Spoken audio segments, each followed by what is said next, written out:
Hello everyone, how is it going? Yes, we are still dealing with the mathematical induction part 3, and today we will talk about recursion structural induction. Welcome back to this course on discrete mathematics. Let's begin our course for this lecture. Well, as we talk about this mathematical induction, let's have this example as a reference, and let's start with. Take a pile of n stones, just for example. Split the pile into two similar or smaller piles of size R and S. You are separating the piles of stones now. Then repeat this separation until n piles of one stone remains. Now you try to take product of all the splits. So all R's and S from each split, you are going to do that and sum up each of these products. So you have to prove that this product equals to n times n minus 1 by 2. Let's try. So our n, we talk about n stones in a pile. So let's say n is 10. You are going to split into 7 and 3, again you are going to split into 4 and 3, again you are going to split into 2, 2, and 3 you are going to split into 2, 1, and so on. Now what is your next step? You are going to do the product part, right? So 1 times 1 is 1, 2 times 2 is 4, 4 times 3 is 12, 7 times 3 is 21. So as you go on. After that, you are trying to see whether the value add up to this formula n times n minus 1 by 2. Well, in this example, it seems yes, they add up to this formula. In other words, you have just proved it.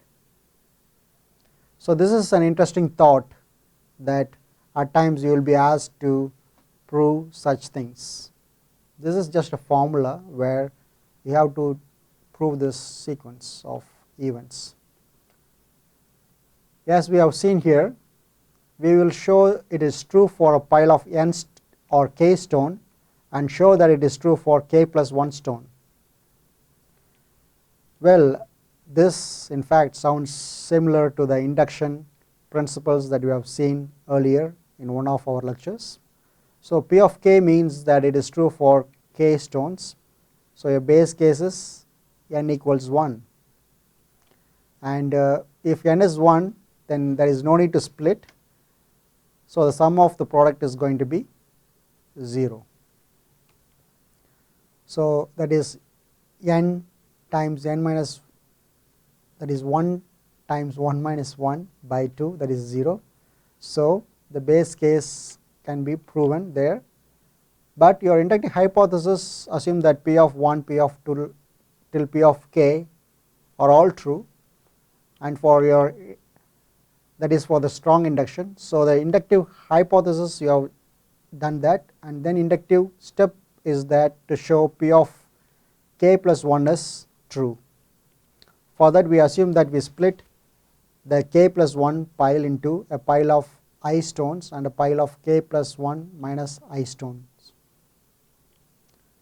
Thus we want to show that I times k plus 1 minus I plus P of I plus P of k plus 1 minus I all equals to P of k plus 1. Well, this is the inductive principle, right? Since 0 is less than I less than k plus 1, both I and k plus 1 minus I are between 1 and k inclusive. Yes, thus we want to show that this whole statement, that is P of I equals I square minus I by 2. With this thought in mind, you can expand the whole stuff, and you can see P of k plus 1, it yields the result k square plus k by 2.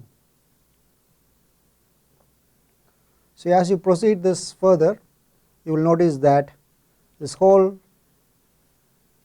thing is going to be equal. In fact, we started with the simple inducting stone principle. Rather, later we found that this events of strong relationship is getting along, and a strong induction has been developed in the long run, thus proving they are equal. Now let us talk about the recursion. As we talk about recursion, recursion means defining something such as a function in terms of itself. It is kind of a recursive function. We talked a little bit of that in the past when we talked about functions. Can you recall the halting problem? Well, coming back to this, let f of x equals x factorial. So, we can define f of x as f of x equals x times f of x minus 1. So, that is for the factorial stuff. There are more on the recursion principle. So, let us see some examples here. So, find f of 1, f of 2, f of 3, f of 4, where f of 0 is equal to 1. So, now you can apply this. So, let f of n plus 1 equals f of n plus 2. So, then you are going to say apply the value for n equals 1, n equals 0, n equals 0, n equal to 1, and so on. As you apply the values of n is 0, 1, 2, 3, 4, you would develop this sequence. Then comes another example here, f of n plus 1 equals 3 times f of n. Again, you are applying this values of n to be 0, 1, 2, 3. So, you are developing another sequence there. Well, they are kind of related in a sense, because you are using this function again and again. So, this function is being used again and again throughout.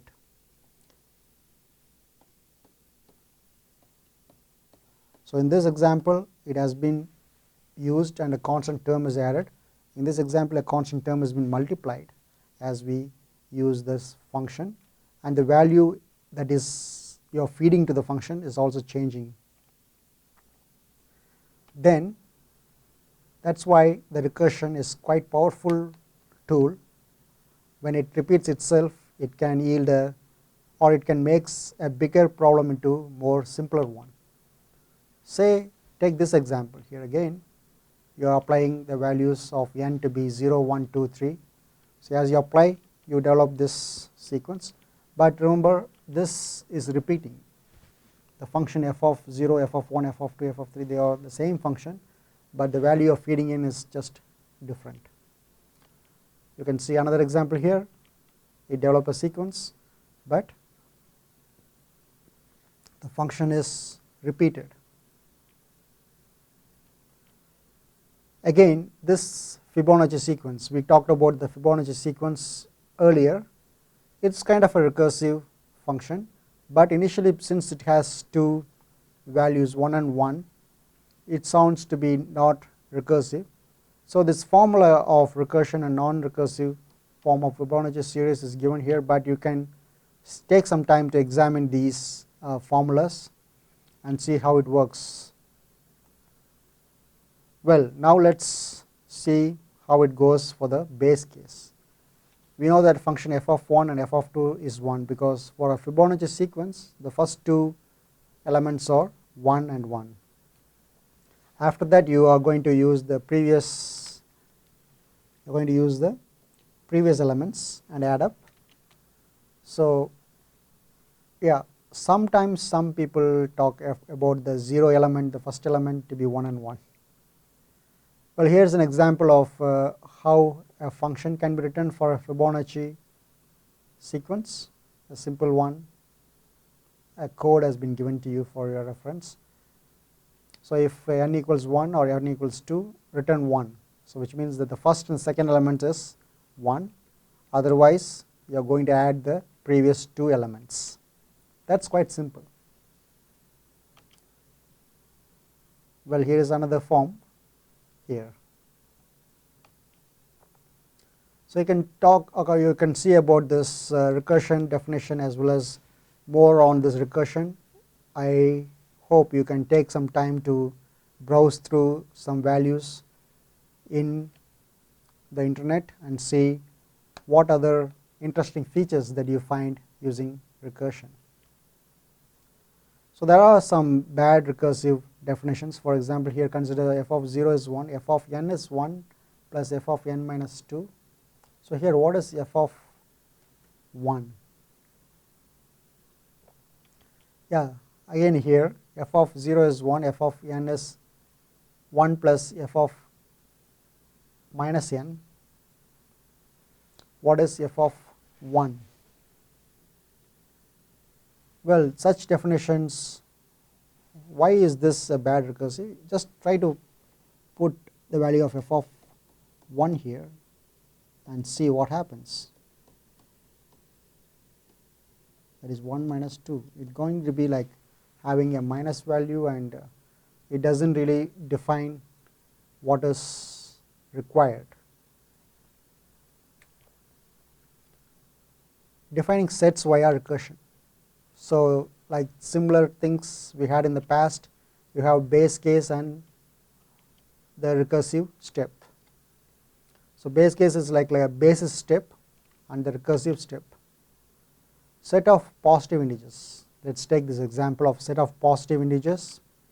The basis step is 1 is an element of S, the set, and recursive step is if x is an element of S, then x plus 1 is also an element of S, where S is the set. So as we talk about the induction principles, and now we are going to view this induction via recursion part. So give recursive definitions for say set of odd positive integers. You can say 1 is element of S, and then if x is an element of S, then x plus 2 is also an element of x.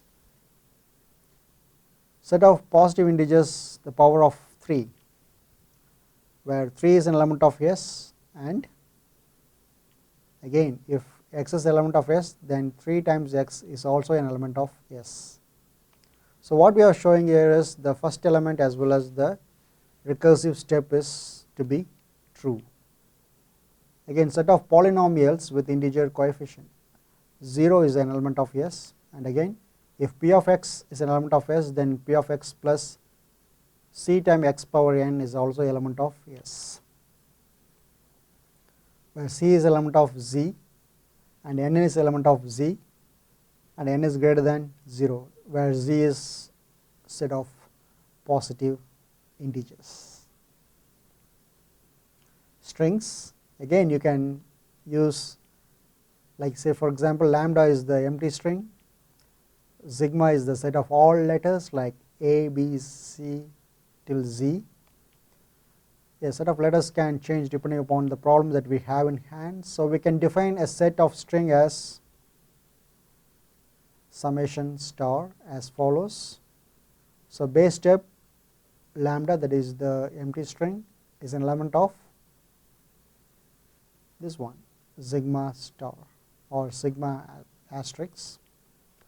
If w is an element of sigma star and x is an element of sigma, then wx is an element of sigma star.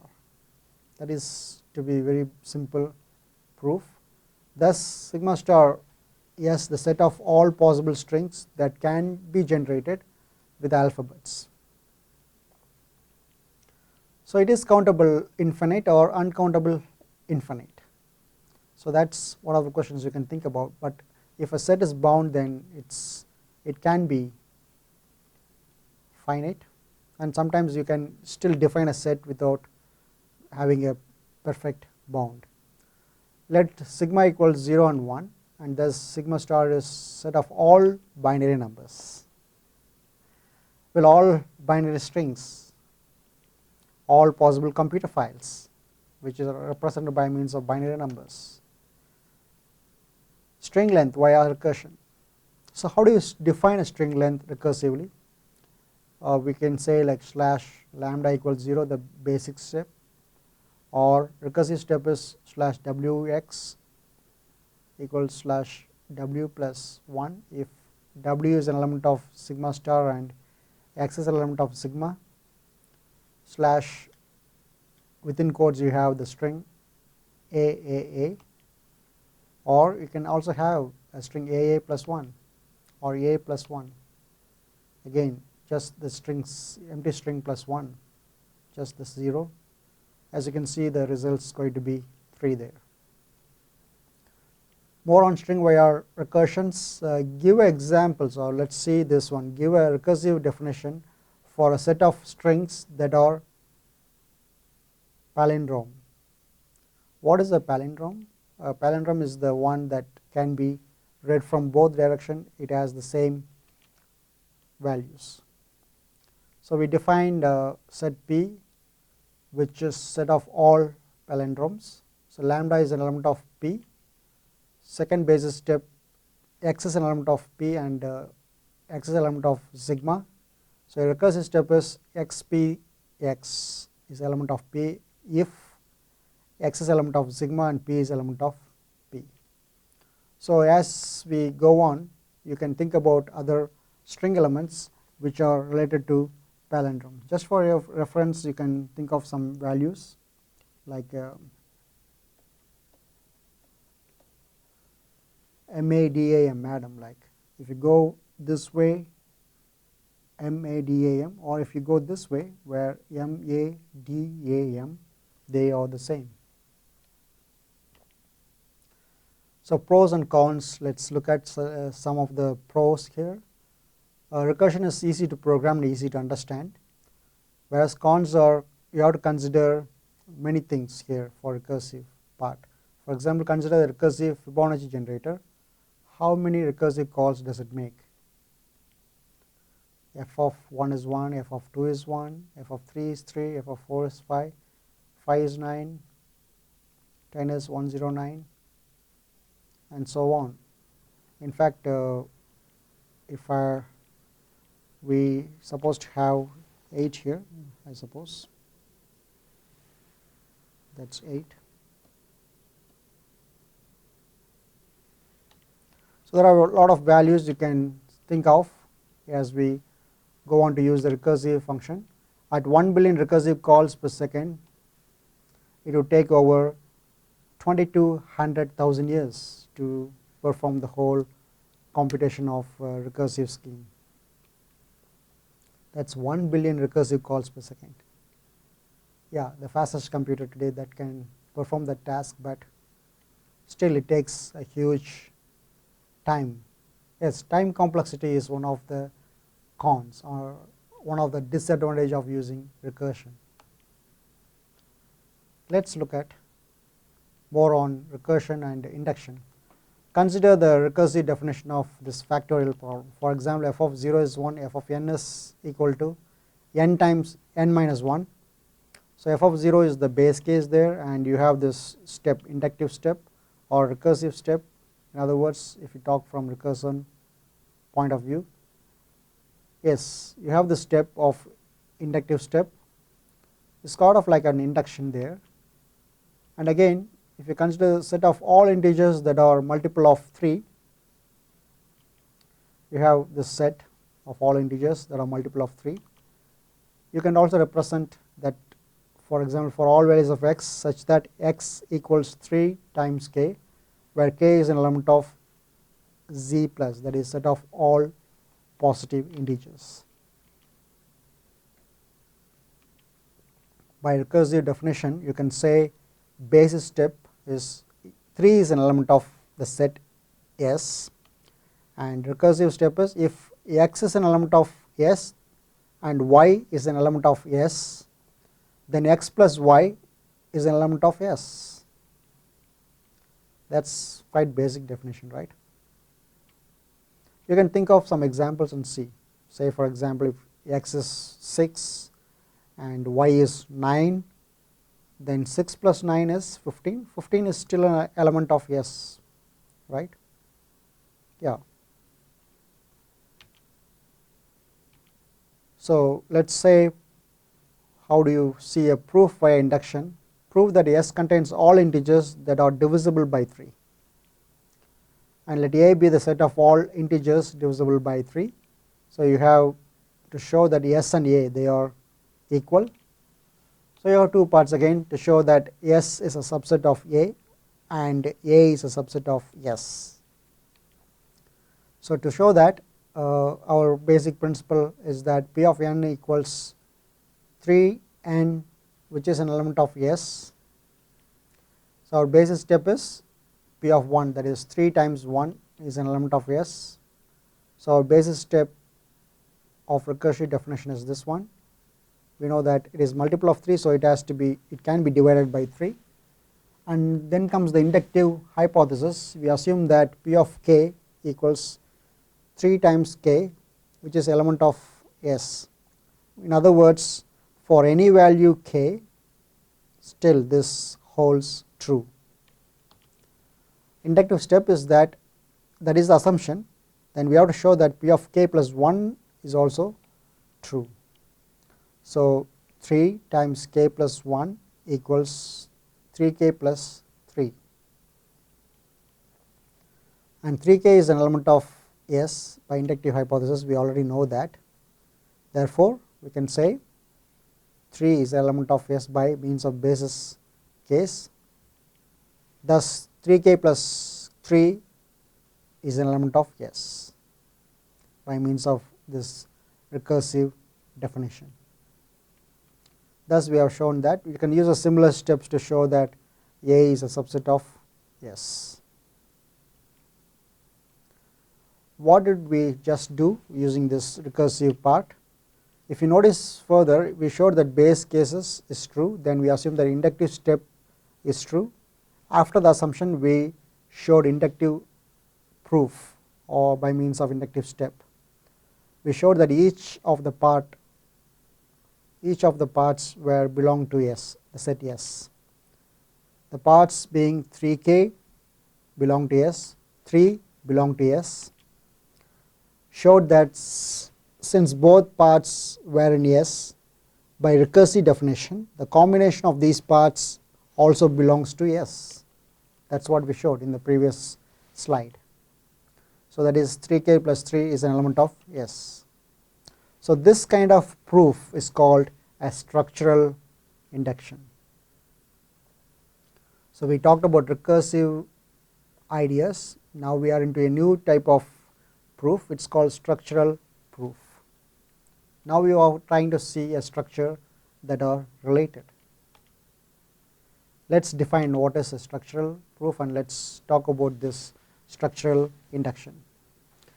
So a structural induction is a more convenient form of induction for recursively defining things, or for recursively defined things. It is used in conjunction with the recursive definition, as you have seen before. We used in conjunction with the recursive part. It has 3 parts. Again, the basis step, show that the result holds true for all elements in the basis step of the recursive definition. Then inductive hypothesis, in which we say that assume that the statement is true for some existing elements. Some existing elements. Usually this means assuming the statement is true. Yeah, that is the assumption we make in the inductive hypothesis. Then comes the recursive step. Show that the recursive definition allows the creation of new elements using the existing elements. In the previous part we saw that we created a new element with the help of existing element. The existing element is 3k and 3. We combined them together and formed a new element to show that proof. In fact, we proved it using the last example. That's the part here. So let's see an example here. Part A, give the definition of ones which counts the number of ones in a bit string S. So let sigma is 0 and 1. Basis step, so we have ones, that is lambda equals 0, and you have recursive step ones, that is wx equals the ones w, ones of w plus x. So you have x is an element of sigma and w is an element of sigma star. You can relate it to the previous few slides where we talked about this. Note that x is a bit, either 0 and 1. So with this thought, we can go on to this B part. Using structural induction to prove that ones and ones, you can see here the ones, 1 of S plus 1 of T, or ones of T and ones of S. The basis step T equals lambda. So ones of S dot lambda equals ones of S equals ones of S plus 0 equals ones of S plus ones of lambda. So in inductive hypothesis, we assume that ones of S T equals ones of S plus ones of T. So we want to show that ones of S T x equals ones of S plus ones of T and x. So we know that T is an element of sigma star plus x is an element of sigma there. The new element is ones of x, that is ones of S, T and x. So ones of S, T and x equals ones of S, T and x, that is by means of associative concatenation. So x plus ones of S, T, that is recursive definition, and x plus ones of S plus ones of T, that is inductive hypothesis. Ones of S plus x plus ones of T, that is commutative and associative principle we have using, and ones of S plus ones of T and x, that is recursive definition we have used before. With this kind of proof, we have proved it in this example. So just to review about all stuff that we have seen in the mathematical induction, we see a weak mathematical induction where we use the formula, then you have assumed that P of k, you prove the base case, then you make a assumption of inductive hypothesis, then prove it true for P of k plus 1.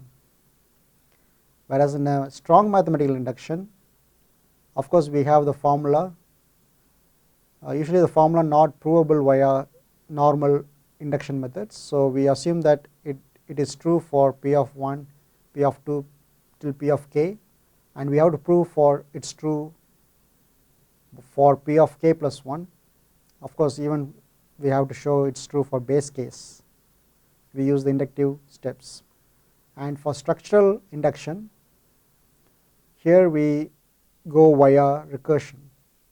Assume the statement is true for some old elements and the statement is true for some new elements created. So we create a new elements with the help of the old elements. So again we have to show the basis step as well as the recursive step. Induction type compared, let's compare this with that of other things. For example, show that f of n is less than 2 power n. So where f of n is the nth Fibonacci number, and actually for f of n is less than 2 power 0.7 times n.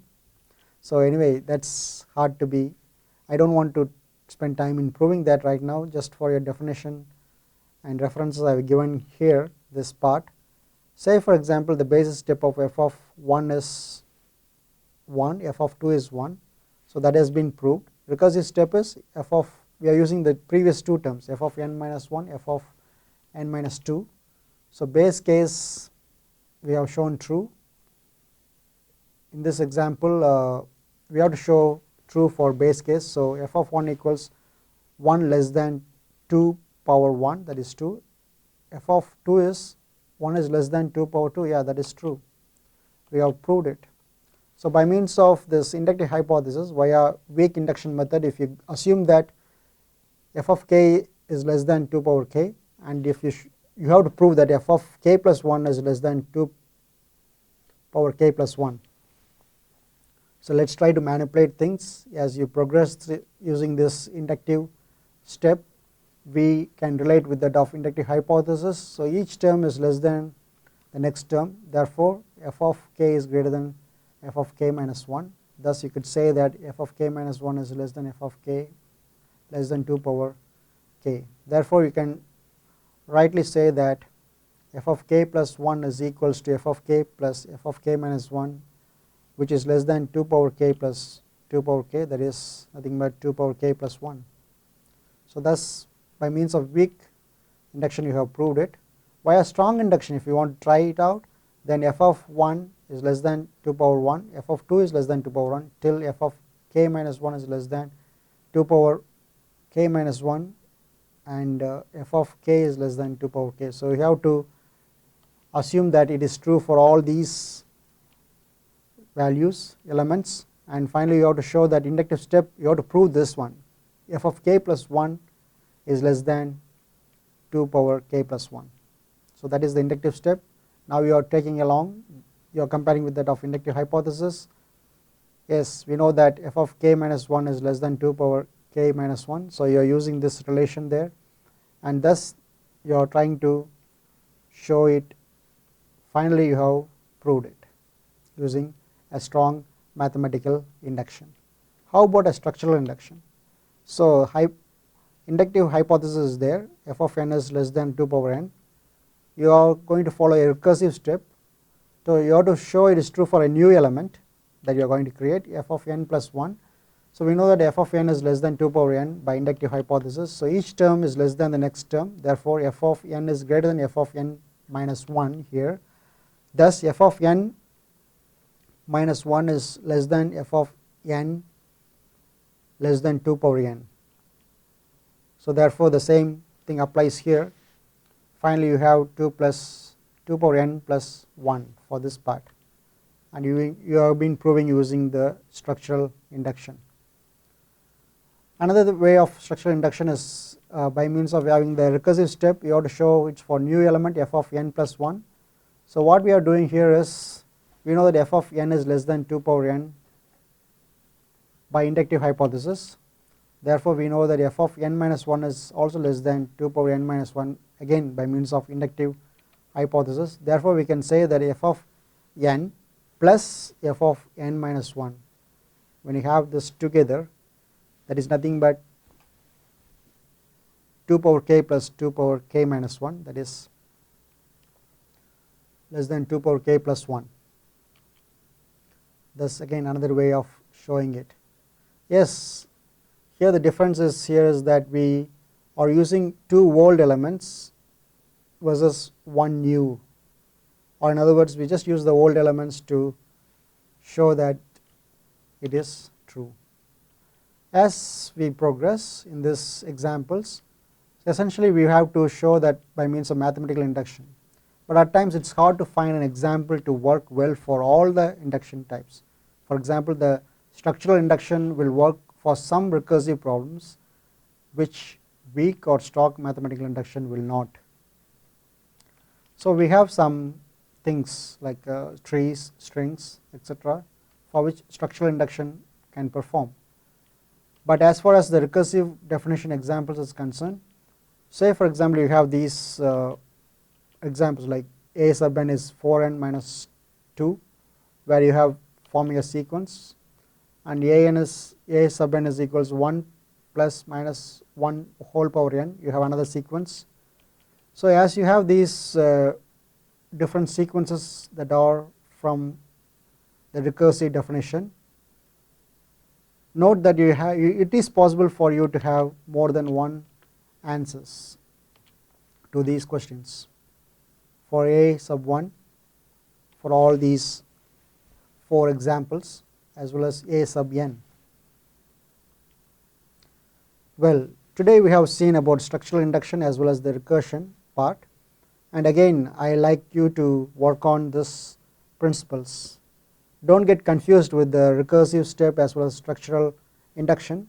Among these 3 part of mathematical induction, the first 2 parts are quite essential for you to have a strong basis. The last part is just for your reference, and I hope you can learn more on that as well. But in this course we are going to focus more on the first 2 parts of induction principles, and of course in the last part you could get more information about the recursion in general. Yeah. So as we are concluding this mathematical induction 3 parts, and we are going to move on to the next section where we will talk more about a new topic on relations and other aspects that are related to it. Until we find ourselves in the next lecture, have a good time and goodbye.